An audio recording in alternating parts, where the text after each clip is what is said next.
Hi everybody.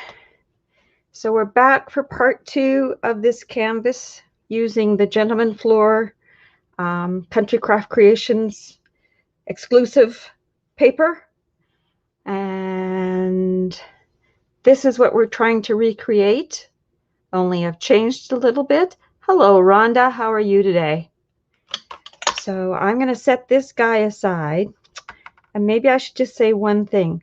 On this original canvas, I had this piece of wood. Don't know remember where, but that's what I use back here. But on the one we're making, I said last time I was going to recreate it using a piece of chipboard and some chipboard gears. So I'm going to show you what I came up with, and then we'll move on to how I made it look like that. How does that sound? So I'm just going to set my original over to one side. So maybe before I do that, I should talk about the actual canvas. So here is my canvas after it was left to dry for 48 hours, give or take. And all I did earlier today is I took, it's a script stamp that I have. It came with it's a Tim Holtz Stampers Anonymous flower shop, and it has this red stamp in it, which is just script.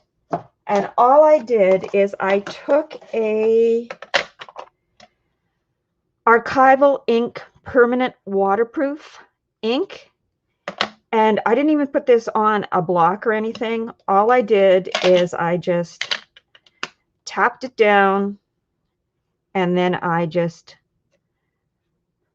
put random stamp marks on it to what I thought would float my boat, kind of deal. Just remember, if you're going to do this, make sure it's waterproof and permanent. Hi, RJ. Nice to see you. Because if it's not, when you start painting on this canvas, this will run, and that's what you don't want. So make sure you're using a waterproof, acid-free archival ink. And I know Tammy sells different colors of this archival ink in this store. So that's my one little point I want to share. So I'm going to set this back aside. You really want to give that ink time to dry, because if you don't, and then you go on to painting your canvas, you're going to end up with it smearing. So I'm just going to set this aside for a couple of minutes, because we got to talk about the gears. And I set that over there. So what I had is I had a bunch of these gears, laser cut. I just went with my little X-Acto knife and I started cutting it apart. And what I ended up with was a couple of sections. Just pretend that that's all this color right now. I ended up with a couple of sections like this. And then the 2 or 3 that I'm actually going to use. Don't lose the piece of paper. There's one. And here's another one, and I got another little piece over there. But basically what I was going for, just break it apart. Or if you don't have access to any chipboard, another idea that I'm going to share is, I am sure quite a few of us have the Graphic 45 tag. It's the, let me just see, it's the regular tag with the gear dies. So it's got this cutting plate die in it. And if you run this through, and you could do it multiple times on cardstock, if you've got a really good die cutting machine, you might be able to get lightweight chipboard run through it. I tried today on mine. I wasn't successful, so I just ran through a piece of artisan cardstock.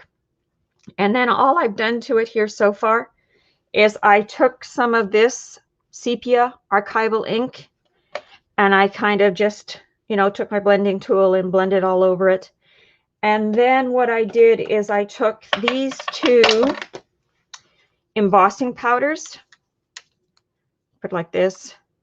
One is called Copper Classic Kettle Copper Classic, and the other one is an aged silver embossing enamel.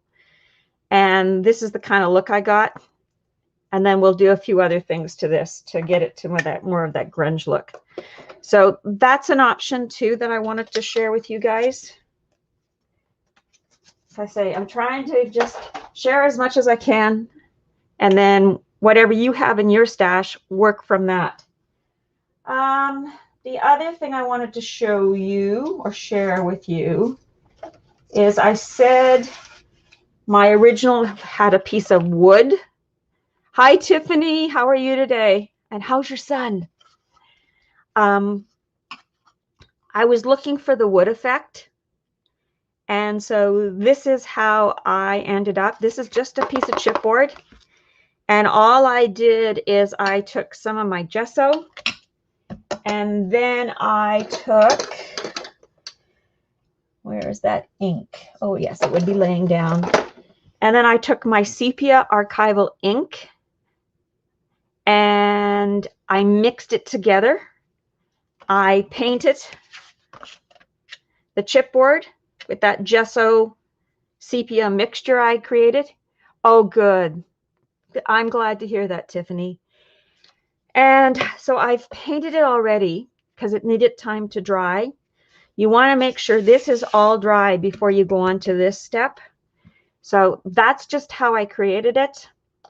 You can make white gesso almost any color you want if you have re-inkers. Now, I have used the Distress inks from Tim Holtz, and they did work. I'm sorry, I'm looking at another canvas just to make sure I'm not telling you a mistruth.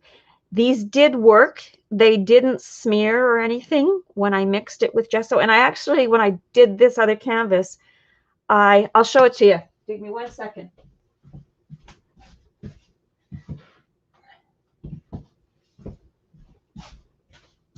When I did this other canvas, what I did is I ran this through a stencil. So I ran, actually this was texture paste that I ran through the stencil, but I colored my texture paste to what I wanted it to be. So, you know, there's another canvas. All right, so let's start working on this first. Give it a little time to dry. Get that out of our way because we don't need it anymore. And we're going to hang on to that one. We are going to get my little tray here because I know for sure I'm going to need it. Thanks, RJ. I have some black acrylic paint, and I know that this one is really, really thick. So I am just taking a wee bit of it. And then the other colors I used a rose gold.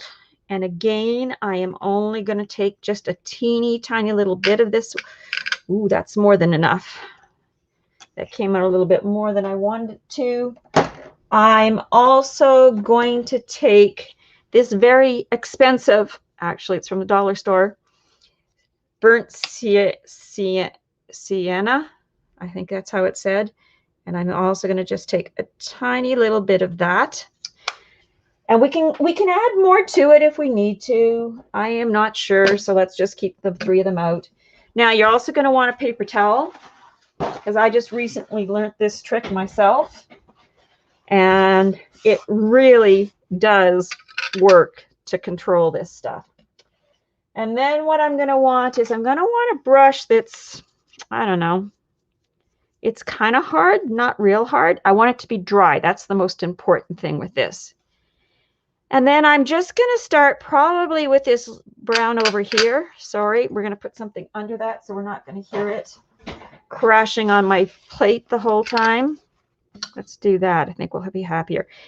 And the trick I learned was you've got your paintbrush loaded. Don't start on whatever you're working on right away, especially with dry brushing. The key is less paint is more paint. So what you want to do is I'm just wiping some of it off on this paper towel. And then with an extremely light hand, I just start going back and forth.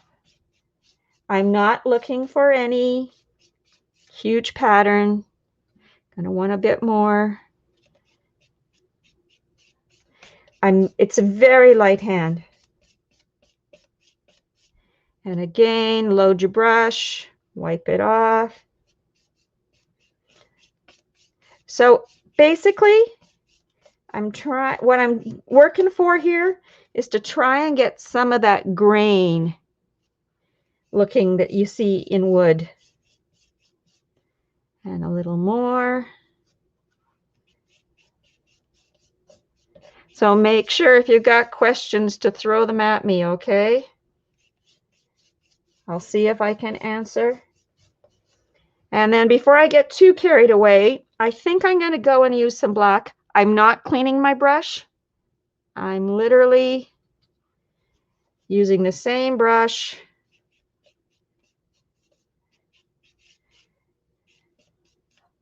Get down here at the bottom, up at the top.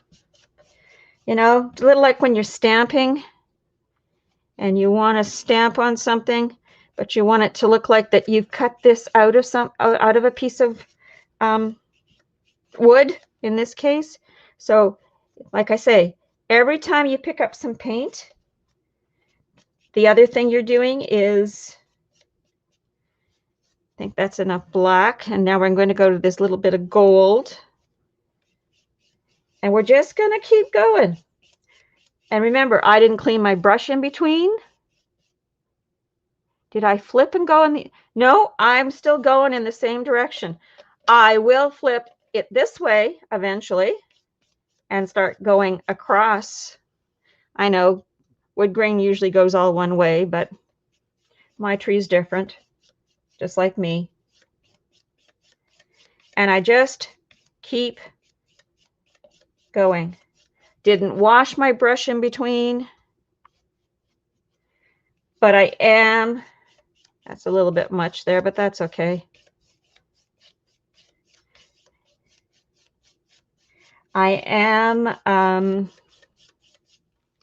dabbing it off each time. I want some down here. Turning it back the other way. And we're just going to keep going. I think I want some of that first brown I was using, my very expensive paint from the dollar store. So I'm going to give another little. A little goes a long way with this technique. That was the other thing. And as the lady I was watching said, the important thing about dry brushing is not to be in a rush. It was just one of those tutorials that as I was listening to her, I kept going, oh, I can buy into this. This works. Because I'll show you what I tried first to recreate my background, and I wasn't really liking it. Maybe a little bit more black. Not much, though, so I'm going to get rid of most of it.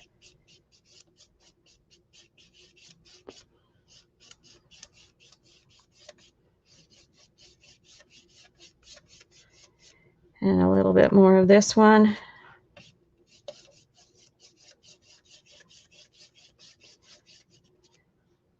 And a little bit more. And you just, whatever you're going to be happy with is the most important thing here. Okay. I think I'm getting happy.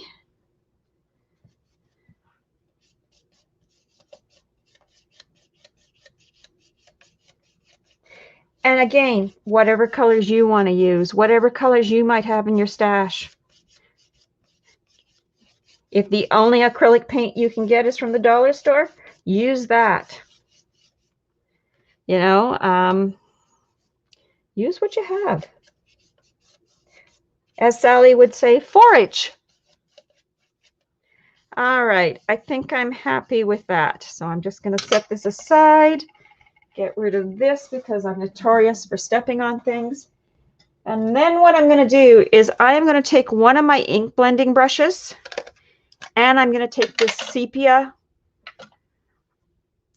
waterproof permanent ink, and I am just going to start going along the edges.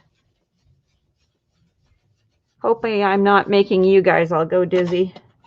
My camera's not attached to my desk, so that should be a good thing, because that's going to give us more of the look I want. Oops.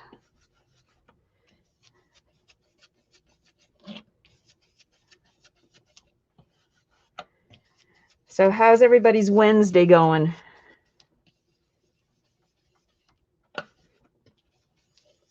So this time when I started, I'll show you what I did, is I loaded my blending tool, and then I started off on my work surface, and then I blended it in.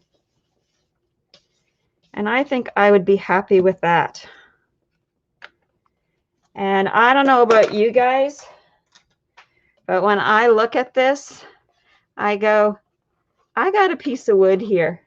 I'm pretty happy. And then after it has a chance to dry a little bit more, because I did this one Monday night. After it has a chance to dry some more, it will dull itself down. And I think I used a little bit more of that rose gold on this one. So that gives it a little bit more sheen. But it's the look you're looking for is what's the most important. So that's how I created this element that we're going to be putting on the canvas. So you want, once you've got this made, you're going to set it aside. And then what I'm going to bring in is the gears.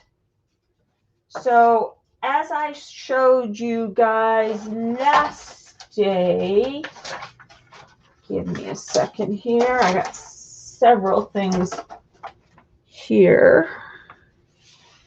Oh, there it is.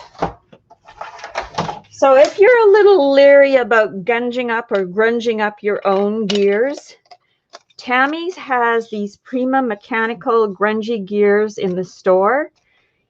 This is a safe way to go if you're a little unsure about grunging things up, or if you don't have some, you know, all the materials and you want to go for the fast out, this is the way to go.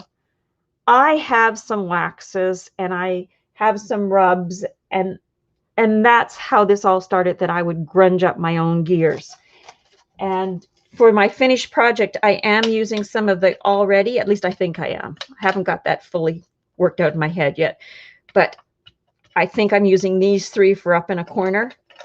But you just have to figure out what you want and then move on from there. So how did I create these? Well, how I created these, I'll give you the steps and the processes. There's our chipboard. I painted it with some white gesso. And then what I did is I took that blending tool again. I took my sepia ink and the reason I gessoed first is because the gesso seals the chipboard. And that way you're not using a ton of ink to acquire what you want to acquire, or lay down it lays down the foundation. It's your primer. It's what everything builds on. So that's what I did, is I just inked it.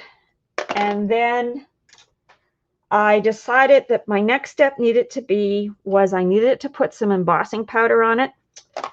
So I used my Versamark, and this is my ink pad that's all gungy because I use it on stuff like this. I stamped it all over. Then for the project, I hadn't pulled out this copper yet until today. I sprinkled it with my aging silver embossing enamel, heat set it, and that gave me, believe it or not, that gave me this.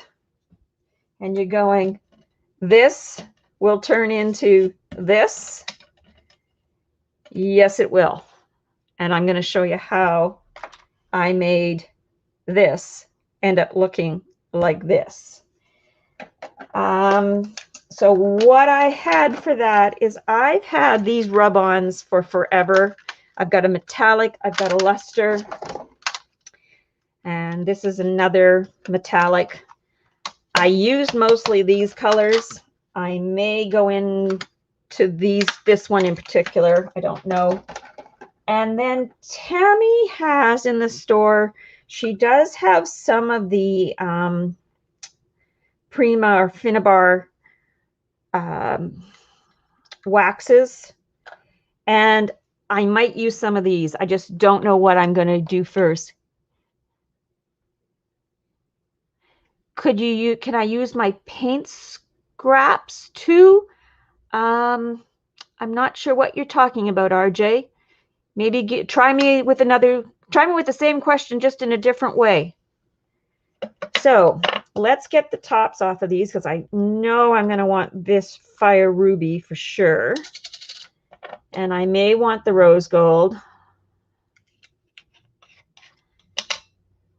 I'm not sure about that. Yeah, we're going to get this open. I'm going to get them all open because I'm going to be using my fingers to apply this. So I watched a lady, and this lady said in her YouTube that you could do this with an ink dauber from your tray. Oh, yeah, you could. I don't see why it wouldn't work. The reason I embossed it is because I wanted that kind of raised look on it. So that's where that all came from. And I don't see why you couldn't use those inks. That would be a personal choice. I'm going to show you what I did when I created that project. And if you want to try the inks, try it on just a piece of chipboard to start with and see what you get. Or better yet, let's try it on this one. Here, let's give this a shot, RJ. So I'm going to want a paper towel again. Like I say, today could be a little longer video, ladies, so I hope I don't bore you to death. Mind you, I got to remember I already have some embossing powder on this. Oh, I think it would work, RJ. Because all you're looking at is wanting to make them look. I think it would work without any problems at all. So yeah, my answer would be a yes, absolutely. Just start to play. That is what this is all about. It's all about playing. Just play. Pull out. Because when I did that first project, I pulled out all of my brown acrylic paints. I pulled out all of my brownish tones and black tones, distressed inkers, re-inkers. I pulled out my waxes. I pulled out my coppers, my rose gold. All of those colors is what I pulled out of my stash. Like, this is nothing compared to what I had here a little while ago. When I start to play, I just keep pulling things out and figuring, okay, what can I try next? What do I need to do? So anyway, let's move on with where I was going. So literally, I take my finger, stick it in the wax, and I just start dabbing. Whoops, that would be too much.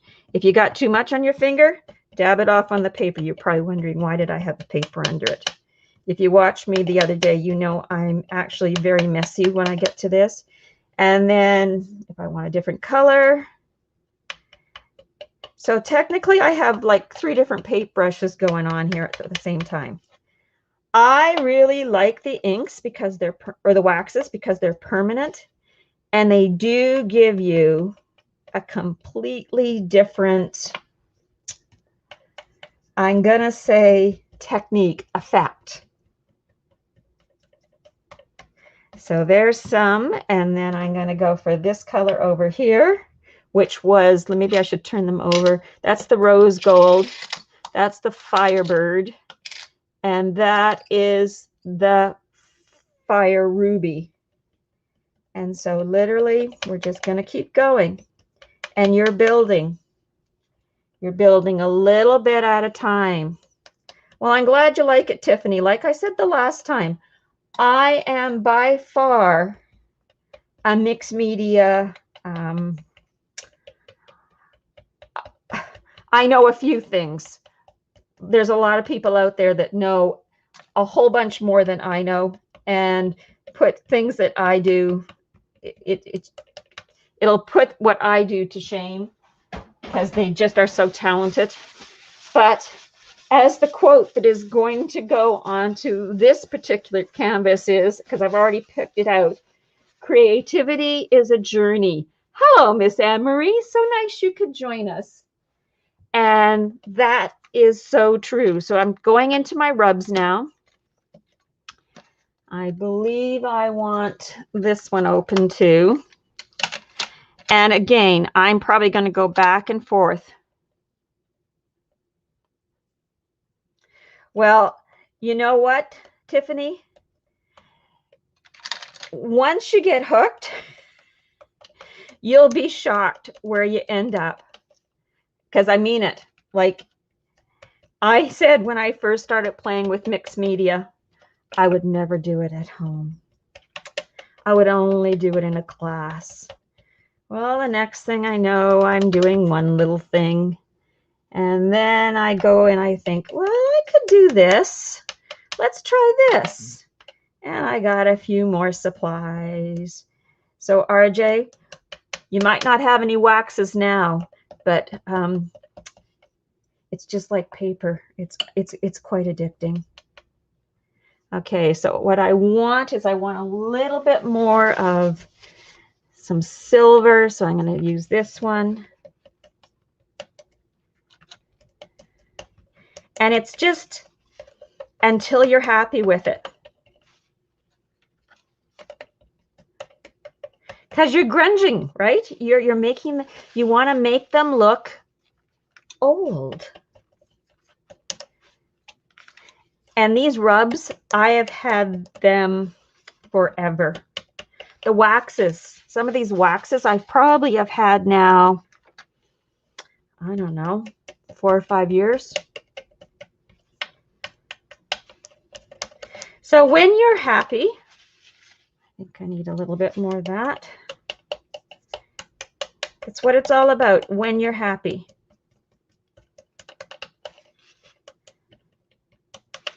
And I want some of this.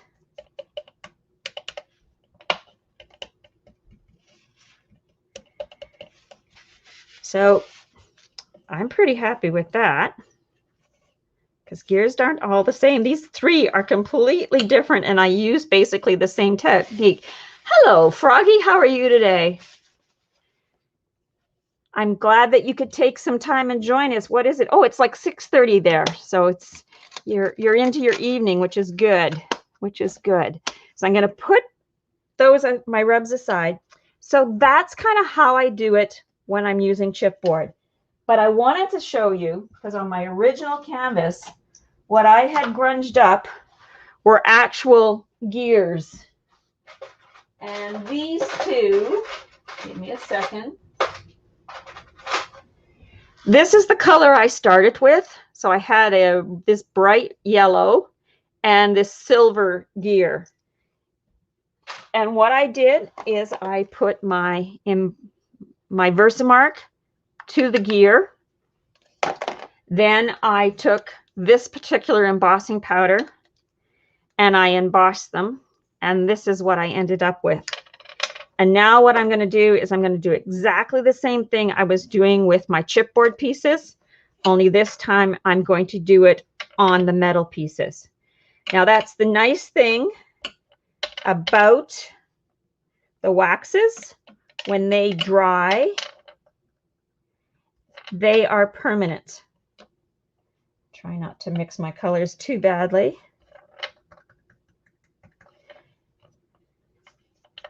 And waxes go a long way.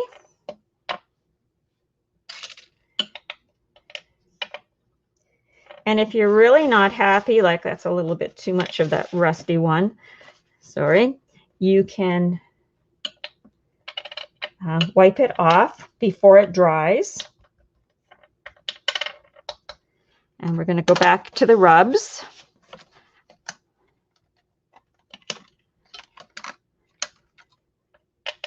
We're going to, and again, you just want to grunge them up until you're happy. And I'm going quite quickly here because I don't want to bore you to death with this part of it. But when you think they're looking the way you want them to look, that's the color I wanted on this. So I'm going back to my chipboard piece because I want a little bit more of this gray thing going on. And you just keep applying. Now I will warn you that your fingers and hands will be quite messy. The best way to get this off is go wash your hands with hot soapy water and dish soap. That's how I find it comes off the easiest. So when I'm happy and I can live with these guys, I will set them aside because we don't need them right away. I'm trying to do this in order so that when we go to put this thing together next day, we have all our pieces nice and dry. So you would just set these aside once you get them grunged up or the way you would like them to look. You could try paint on them. I don't see why the acrylic paint wouldn't work. Actually, I kind of like the acrylic paint on them. And again, remember my brush is a dry brush. Only I didn't rub it off. Let's put some of this on them too. You just keep playing until you're happy with it. And then set it aside and let it dry. So that is what I'm going to do with my gears. They're moving over here. And I am going to bring the canvas in because our next fun time starts. So we want to darken up our canvas a little bit. And I'm going to bring in my original. So what I did is I took some reinkers and I just painted over my stenciling work a little bit. And so that's what we're going to do here. Keeping in mind that on my original, this is a wood piece. These are metal gears. Okay. So I have a couple of reinkers here. I'm probably going to use some pumice stone. Probably use a little bit of black soot. I don't think the brushed corduroy, but I'm pretty sure I want this vintage photo. So here's what we're going to do. We're going to use our little couple of drops. That's it. And then we're going to add some water. And that's probably more than I need.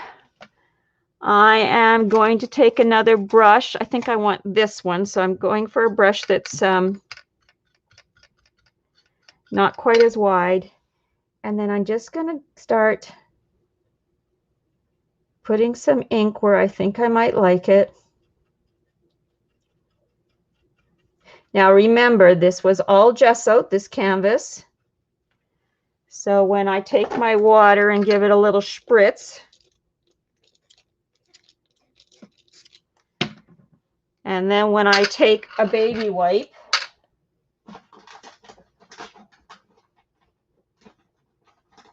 this is a wet baby wipe, and dab a little bit. And if I want a little bit more, because remember, it's going to be not quite as dark. And now I'm going over my crackle a little bit.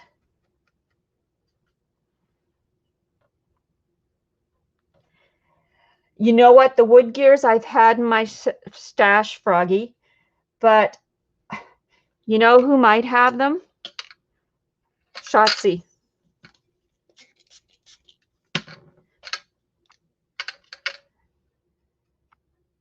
So when I think it's too dark, And just use your baby wipe because it kind of lifts a bit of the ink off. And then just keep going wherever you think. Now remember, I know in the middle there I'm going to have this piece that now has some ink stained on it. You know, keep in mind that that's going to go in the middle. And again, we want some water so it'll move. And I'm just dabbing. There is, like I say, the more you work, the more you experiment. The more you experiment, the more you find out, oh, I can do this.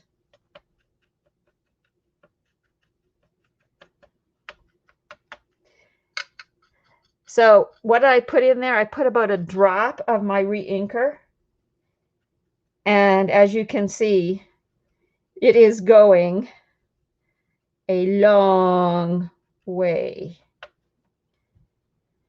Okay, and then we're going to do this.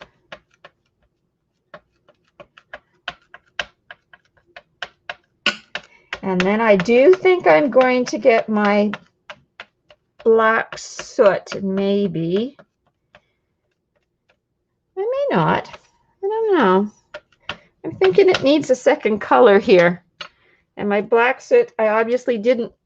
Oh yeah, I did use this. Now my black soot, let's do one of these. So let's get rid of that ink. So paper towels are also your friend when you're playing with this stuff. Paper towels and baby wipes. They are the go-to. They are, you will use lots of them. Okay, and I'm just going to get myself another baby wipe.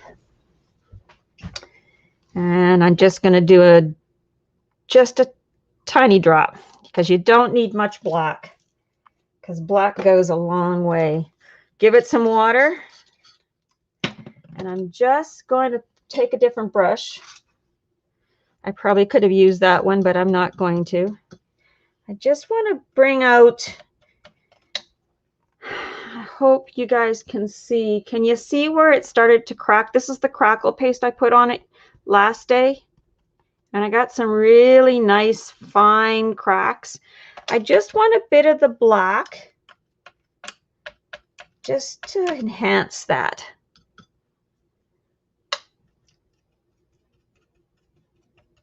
And I'm just dabbing. And again, I'm taking the baby wipe.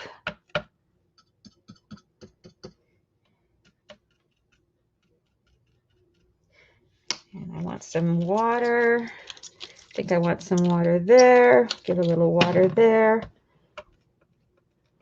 Yeah, that's what I wanted.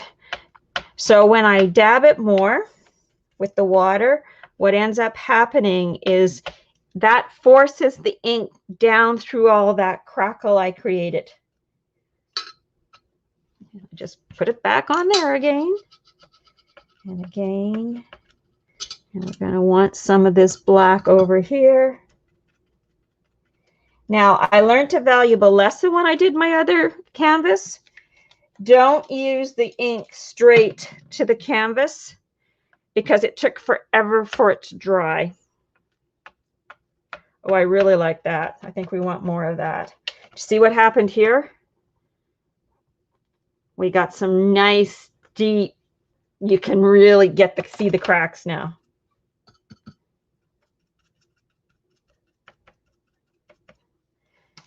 And we just keep going until we're happy. Oh yeah, I'm liking this a lot.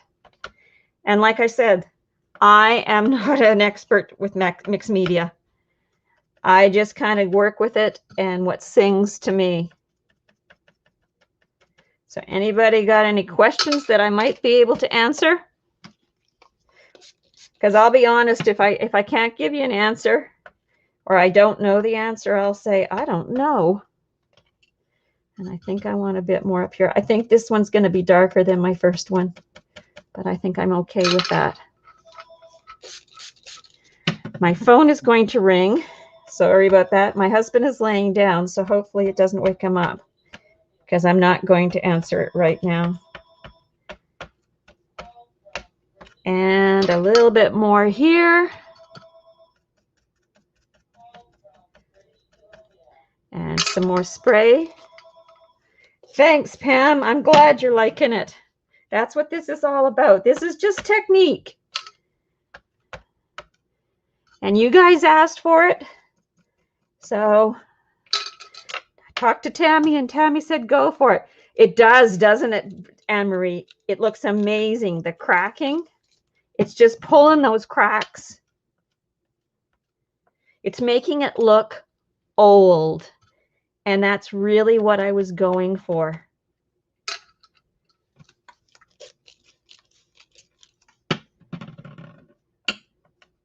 And like I say, a baby wipe is your next best friend. Well, I'm liking that. I think I like the way that turned out. Let's get a little bit more maybe here.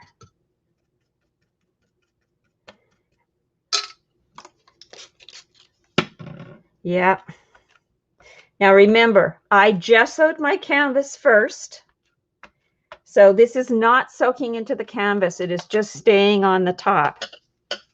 So there's what I'm ending up with. And I think I really like it. So then what we would do is we would set this aside. It would dry.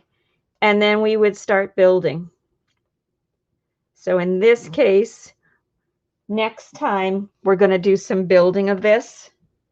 I am going to set this aside for a second because I want to talk to you about, let me just do one of these because I got a really wet mat here right now. Put that in the water. So when I was making my decide, so there's my camwood piece, actually my chipboard piece. And I believe, wonder if I can lay this all on top of this. I think I can. So my wood piece is going to go in the center. And on top of that is going to go this ripped piece of the Gentleman Fleur paper. I believe this watch mechanism, so this watch is a mechanical tube from Prima. I stuffed a piece of the Gentleman Fleur paper inside it. I believe that's going to sit like that. Then I grunged up some of the gears that Tammy, hello, Miss Nicole, that Tammy sells in the store. And this was another piece of chipboard that I broke off. I'm going to lay that in here. This is going to go something like that. And that's going to be my image down here that I want to focus on. We are going to have a piece of paper under it on this side. No, going the wrong way. Piece of paper under it on this side. And another piece of paper.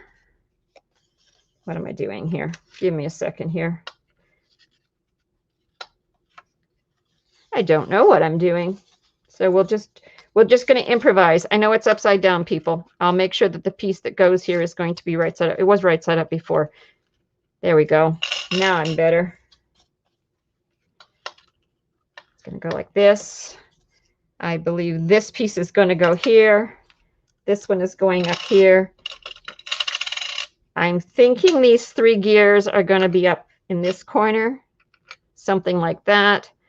I got to move things a little bit because the next thing we need is our chipboard gears. I believe there's going to be one here someplace. And the other one is going to be, no, it's the other way around. I want this one up here. Something like that. This one is going to be down here. Something like that, give or take. And my words of wisdom, I think, are going over in this corner. I won't know until we finally start laying things down. But what I wanted to get to is when you are ripping your Bristol paper. This stuff is amazing. So that's the general idea. So I got to get this stuff off of here because it's still damp. Set it aside.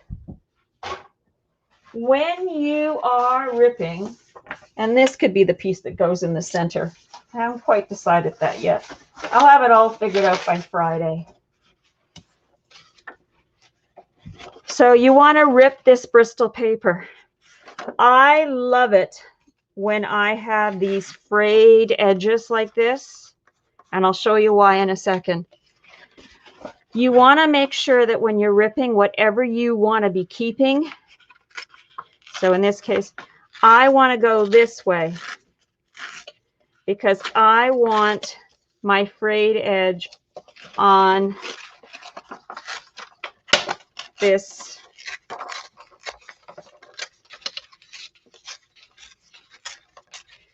okay, and people are saying she's ripping the paper, because this is what I want to end up with. I want to take my blending tool, I want to take my permanent ink again, load my brush, start off on my mat, and I just want to ink the edges. And I want the ink on all that frayed goodness. It's a little like what we do when we're using rice paper and we want the frayed edges to show. This Bristol paper is amazing the way it rips. When I first did when I was doing the first one, I thought for sure it reminded me a little of the rice paper, only you didn't need to use water. So I'm inking all of my edges. And I'm being very generous going in on the paper. I'm just not keeping my ink to the edges.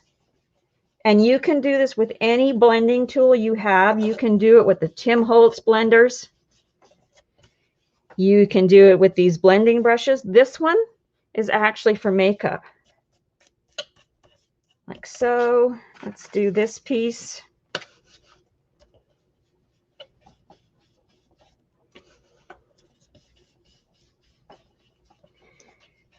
Because you want it all aged for this project. You want it to look old. The little piece that's going in the corner.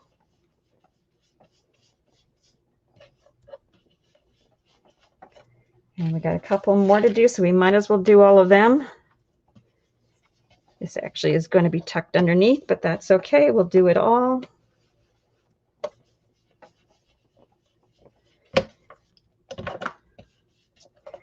And the last piece. And like I say, you can do this with any paper. This paper just was singing loudly to it that I needed to make a canvas. And basically, you're going to let all these pieces dry.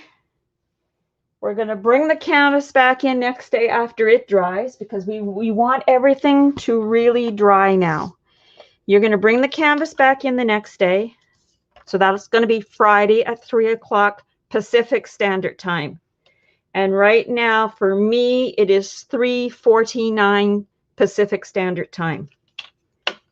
And then what I'm going to do on Friday is we are going to assemble all this on this canvas. I may use it all on Friday. I may use less of it on Friday. I just have to see how I'm feeling. The reason I didn't worry about getting much color here in the center is because my piece of wood is going here. And I haven't decided. I've been hemming and hawing about maybe putting it off to the side.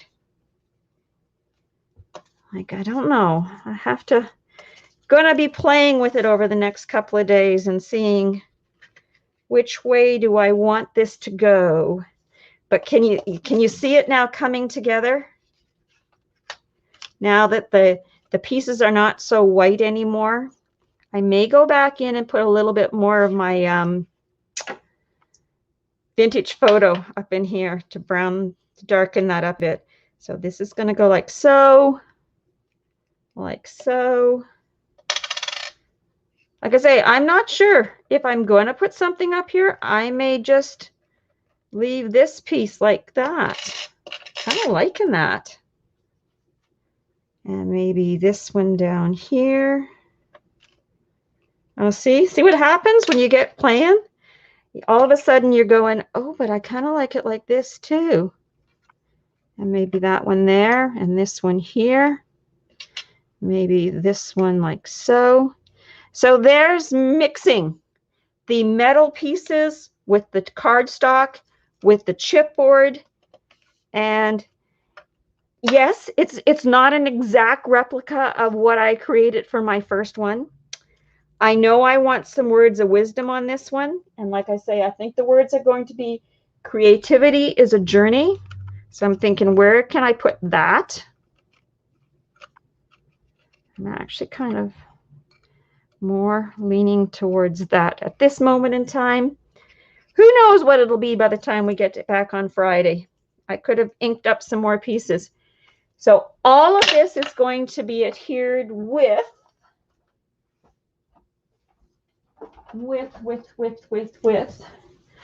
multimedia matte or 3D matte gel. They both do the same thing. They are both a glue. And I'm going to use that to adhere the paper, to adhere the chipboard, to adhere the metal. It all goes down with this. So if you guys have any questions, if not, we'll call it a wrap for today, and we'll see you back here on Friday after this has had lots of time to dry. Let's get this stuff all lifted up. Oh, but I want to leave it there. I want to take a picture of this one too, because like I say, I'm kind of going, I kind of like that. I don't know though. I think it needs something else. I have to play a little bit more. Anyway, so this is where we're at as of today. I knew this would happen. I knew I'd start playing and I'd go, oh, but I like this. Oh, but I like that. I really want those words on it. So I'm going, where am I going to put my words? So there's my next problem. Anyway, this was a great, I love this. It's so different from when you're making an album and you got to remember the measurements. This is all about playing. And that's what I want you to do. I want you to go play. Okay? So until I see you on Friday, have a great rest of your day. Hopefully you get out and do something fun. And we'll see you next time. Thanks. Bye.